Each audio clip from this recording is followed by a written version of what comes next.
Now, you don't have to agree with me, but I want to share with you how to get and stay motivated for the rest of your life. I'll start with an example. I've been coaching people for 30 years. And a lot of the people that come to me want to be healthier and specifically want to lose weight. Now, I understand that because that was me 30 years ago. I was 60 pounds overweight. I wanted to lose weight. I thought that's what I wanted. And if I lost the weight, my life would be unbelievable, incredible. Well, guess what? I lost the 60 pounds and I was still depressed. I was still frustrated. I looked and felt better, certainly, but I still didn't have meaning or purpose in my life. So a lot of the same issues I had that I thought losing weight would solve didn't. So that didn't motivate me. Here's the other thing that I have observed. And I use health because it's just an example that a lot of us can relate to. Like I said, most of my clients come to me, or a lot of my clients, I'll say, and they want to lose weight. And I hear them, I try to meet them where they are. Here's the thing. Let's say you want to lose 30 pounds. You start to eat healthy. Maybe you and I work together. I show you how to eat, how to exercise. And not that there's one way to eat, but there's definitely better ways to eat. There's smarter ways to exercise, and there's powerful ways to think, right? I focus on those three things with my clients. So you do these things. Let's say you go home and you do whatever I recommended or whatever we decided on, and you start to lose weight. And that first week you lose 2 to 3 pounds. It's not physically possible to lose more than 1 to 2 pounds of fat per week. So if you're losing more, good for you. It's motivating, I know, if not temporarily. But it's going to be water weight, maybe muscle weight. Anyway, you start to lose some weight. You start to feel good, like you're getting feedback. That's called biofeedback. You step on the scale, you weigh less, right? That's motivating. Here's the challenge. Now think about this for a second. Your goal is to lose 30 pounds.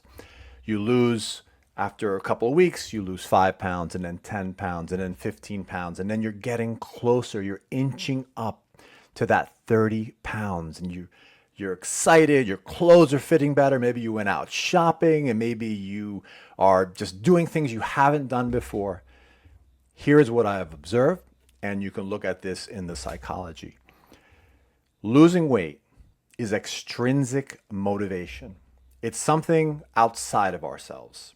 Okay, so there's two types of motivation, intrinsic and extrinsic. We're talking about extrinsic now. So your goal was to lose weight, and that's your motivation. Now you're losing weight, and guess what also happens? You lose motivation because the extrinsic motivator was weight loss. You're losing the weight. Now what is your motivator? And so what I have observed is people either get close to their mark, some of them actually hit it, but most people that I've observed get close to their mark, and then here they say, and I'm not judging anyone, I was doing great, but I got busy, or my mother got sick, or I had to help my child with this, or I changed jobs, or there's a lot of things going on at work. What are those? Those are excuses. And again, no judgments. These are just observations. What I have observed is if the motivation is extrinsic, you do it for an external factor.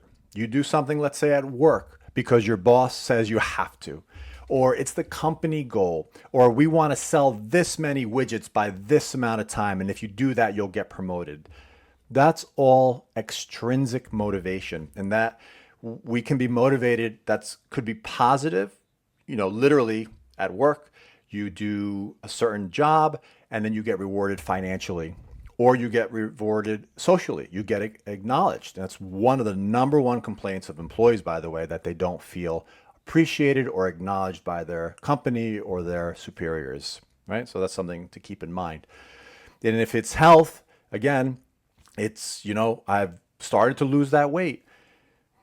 The problem with that, in my observation, is if it's extrinsically motivated, it's not personal. And weight loss in and of itself is not intrinsically motivating.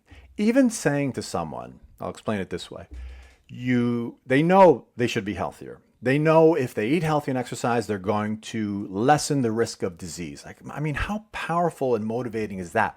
If they teach their children how to be healthy, they will be lessening the risk of their children developing cancer, diabetes, heart disease, stroke, Alzheimer's, all of these awful diseases that people are getting at astronomical rates.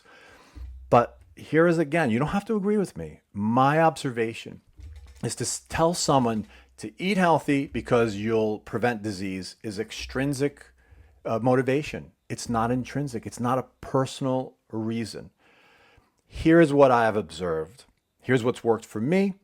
And here's what works for my clients and people that I've known for many, many, many years. And I see them consistently staying motivated. And whether it's being healthy, whether it's being successful at work, whether it's being a great parent, whatever it is that they want in life, here's what I have observed that people who are consistently motivated. It's intrinsic motivation. I'll give you my example. 30 years ago, like I said, I wanted to lose weight. I started to lose weight. I lost my motivation and I would yo-yo for years. The way I stopped that is I eventually found out how to intrinsically motivate myself. And I'll just cut to the chase because we don't have enough time to go into this.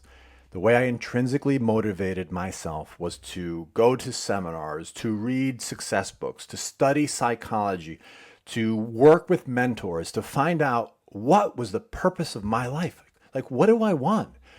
Answering the question, why am I here? Right? It seems like such an existential question. What's my purpose? What's my life? Why am I here? What am I supposed to be doing? I wanted to know the answers to that. And once I started asking those questions and reading those books, literally reading religious books, self-help books, anything that I can get my hands on that could give me information on how to get motivated and stay motivated and get the things into my life that I wanted. One of them was health and one of them was financial success. And so I, over time, just bent all my thought on it. That's a line from The Lord of the Rings. You know, the Dark Lord Sauron wants the Ring of Power. And the way he's going to get it is he's going to bend all his thought on that. I just love that saying. So I bent all my thought on what's my purpose? What do I want? What do I want to bring into my life? And it's always positive. It's always beneficial. I always wanted children. And I wanted to be a better role model than my father was for me. That was one of my intrinsic motivators I uncovered. Another intrinsic motivator was I wanted to look and feel my best. I have a Greek heritage. I was studying Greek culture, saw the statues in the Museum of Natural History or the Metropolitan Museum of Art. And I said, I want to sculpt my body like that. I want to look and feel amazing. And that, again, was intrinsic motivation. I wanted it for me. There's some psychologists or some theories that we do things intrinsically for personal reasons, for a challenge or because we're curious, or we want, what were the other, there are four C's. Context, that's what I focus on, context. Why am I going to do this? Especially something I don't want to do. Maybe you have to do something at work. There's things that I have to do. I do my own social media marketing. I can't say I love it. I love creating content, but I don't love all the parts of running my speaking business and my coaching business. I love the one-to-one. I love interacting with people. I love being in front of an audience. I love to teach, but there's other things that I have to do. So what I have done, not because I'm amazing, is intrinsically connected what I have to do to what intrinsically motivates me. I want to look and feel amazing. I want to be a great role model for my children. I want to help people. I believe that I experienced the things that I experienced, whether it was being overweight or being raised in a family that had trauma and childhood dysfunction, all for a reason. And so what I do is I look at my purpose, the meaning of my life, which is incredible that you and I can just say, here's my purpose, right? We can do that whether you believe in God, whether you pray, whether you are spiritual, whether you're community oriented, wherever you go to get that inspiration, you can say, okay, now I know what my purpose is. Now I'm going to eat a certain way so that I have the energy. And so I look good. And so I feel good.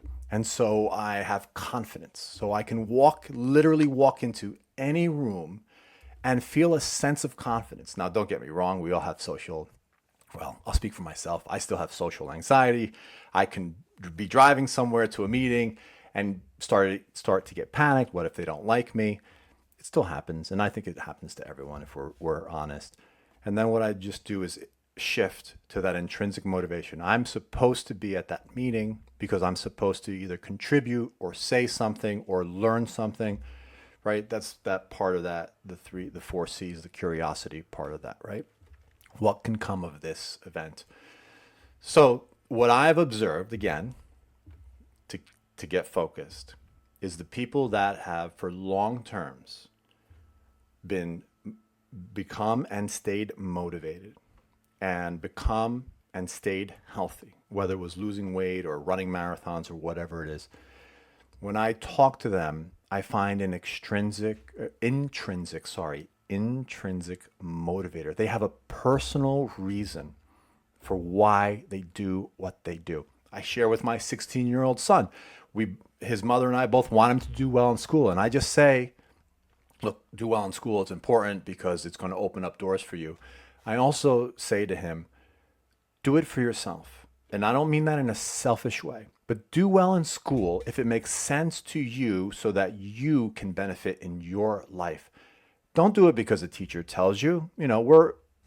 I'll speak for myself again. I can be a people pleaser. I want to have people like me. I want to impress people. Some of that comes from childhood dysfunction. Some of that comes from being abandoned and wanting people to like me and ultimately love me. Some of it is who I am. I want to serve people. I want to help in some way in the capacity that I can help in the way when I speak or when I coach people. So I tell my son, find a personal reason for you to do well in math, in science, in whatever class it is. If you can do that, and what I'm telling him to do is try to connect to an intrinsic motivator, then that's yours for life. No one can take that away from you. And so that if you're at work and someone, the company, your boss, the supervisor, asks you to do something you don't want, if you can come up with, so that's extrinsic motivation. You have to do this, otherwise you won't get your bonus or you'll be fired or you'll lose your job or someone else will take it. That's extrinsic motivation. That's punishment or reward. Could be both. Now, if you could get intrinsically motivated about doing that thing at work that you don't want to do. I'll give you an example. Over the years, my speaking business has fluctuated. I've always fallen back on my physical therapy degree, and it's been a steady, good paying job for me. But I'll be honest, at times, I really love to speak. I love to be in front of an audience. I love to teach. At times, the economy or different things that I was going through, for whatever reason, I had to go back and do physical therapy. And some of those times I was really sour and bitter. Why do I have to do this? Why is this my life? I don't understand. I know if you're listening to this and you don't have a job or you don't have a degree, you might be saying, God, I wish I had that, Peter. Why aren't you happy with that? And I get that. I understand that. I've heard that over the years. But it was just the mindset that I had. I felt like I was going backwards. Hey, here I was in front of big companies speaking, and now I'm in an office, 8 to 9 hours a day doing something boring that I don't love. The truth was, it was just the way I was looking at it. And so what Frank, my therapist, helped me do is find an intrinsic motivation for doing something that I thought I didn't want to do. And one of those jobs specifically is working in a specific office. I'll share this, that I fought it. I didn't want to do it. It was in a neighborhood that I didn't like. I didn't think the office was up to par to my standards. It was my ego. Lo and behold, it's one of the best physical therapy jobs I ever had. And it was because Frank, my therapist, helped me say, Peter, why are you there? You know the purpose of your life. There is a reason why you are in this office at this particular time, meeting these particular people. And he was right. When I stopped, when I connected to my purpose, the meaning of my life, and what I was supposed to do, I have found intrinsic motivation for being there. I made some of the best friends of my life who are still friends with me now. I made some money. I helped my family get out of debt. So many good things came from something that I didn't want to do because I was helped and encouraged to find intrinsic motivation for why I was going to do it. Okay, does that make sense? If it doesn't, then just forget about it, never think about it again. But if it makes sense today, sit somewhere quiet or put music on, however you learn, go for a walk, be in nature, be in a dark room, be by yourself, be with in a room full of people, and think about your purpose. Why are you here? What are you supposed to accomplish? Because I believe without a shadow of doubt that you and I have greatness in us and we're supposed to be doing something with that greatness. It's our job to find out what it is. Once you know that, then you can get intrinsically motivated to eat a certain way, to exercise your body a certain way, to think a certain way, to be present in the work and the job that you have right now because it's serving a higher purpose and a higher power. I hope that helps you like it helped me. If there's anything I can do for you or your family, or if I can speak to your company or your school district to help inspire people to be their best, reach out to me. Until next time, I'm Peter.